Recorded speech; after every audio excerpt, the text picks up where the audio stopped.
This is Devin Steiner, Manager of Athletic Communications. I'm joined by the head coach of the women's basketball team, Rick Albro. And Coach, you had 2 contests last week. You opened up your season. You ultimately lost to Maryville and Missouri St. Louis, but they were close games. What's your thoughts on the 2 games? Yeah, the score was not indicative, the final score of either night. And we found a way to be one up at halftime of the first night. And the first thing I asked the team in the locker room was, how are we one up? And I just felt that we grinded, and that was a great sign for me, because we've gotten off to quick starts in the 2 games in Canada and the 2 scrimmages we had. And the other night it was a struggle, but we hung in there and defended and took a 1-point lead. And then the second quarter we did the same thing, so we were up 2 at halftime. Then we went about 4 or 5 minutes in a row, both Friday night and Saturday in the third quarter, where we couldn't score a hoop. On Saturday, we were stuck on 49. It seemed like forever. So there are a lot of good things to come out of it. We played 80 minutes of basketball, and I bet we led 50 of those, but did not get it done in the third quarter both nights. It wasn't the fourth quarter, it was the third quarter. So that's a growing thing. That's a experience thing. Both teams had a great deal of experience on us. You know, without Jenna playing, 9 of the 10 kids who played were freshmen or sophomores. And you mentioned there for a brief moment that you had led in the second half. And for the Maryville game, you led in the fourth quarter. In the UMSL game, you led after the first half. What do you guys need to do or change to close out games moving forward? Value the ball. You know, understand that you need a quality shot each time. We had a couple times where we went to the rim and no call, and we went to the ground and they went back in a 5-on-4 and scored.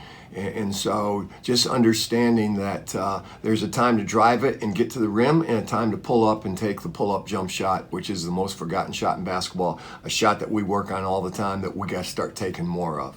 But we are our own worst enemy. We turned it over too many times. And you had 3 freshmen, Scout Nelson, Madison Jones, and Elise Skaggs. Each had really good games. Elise and Madison Jones both had good games in one and not so much the other. Scout was pretty consistent through both.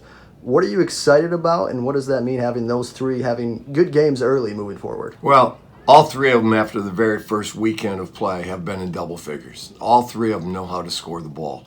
Maddie had a big night Friday night. We're not up 1 in the first half if Maddie wasn't making shots, and Elise struggled. Then on Saturday we flipped the scene. Elise was really good and Maddie struggled. But Scout was the consistent, and Scout was probably our most consistent player. Tony struggled on Friday and was very good on Saturday. Kenzie had a tough weekend. She's been playing so well, but I think the sickness was coming on. We're really sick right now. We had 7 people in practice yesterday. So happy with the growth the freshmen have made. Not just those 3, but our other 3 freshmen. We got 6 freshmen, and we've thrown a lot at them. They're going to continue to get better, but I'm very pleased with where they're at right now. And moving forward to this week, you play 1 game. You travel to Indianapolis, and it's some non-conference action on Friday. What do you know about them this year? 3 Division I transfers that are playing, that are in the starting lineup. They're very long, very, very long. We may see some zone for the first time, and we may see a zone press for the first time. So I'm excited about it. It's a different look for us, and it's always nice to get different looks before you hit the GLIAC, so you're ready for everything. And the fact it's pretty much a homecoming for 3 of the girls. Tony, Maddie, and Elise are all from the Indy area, so I'm sure they'll have a lot of people who get a chance to see them play that normally wouldn't.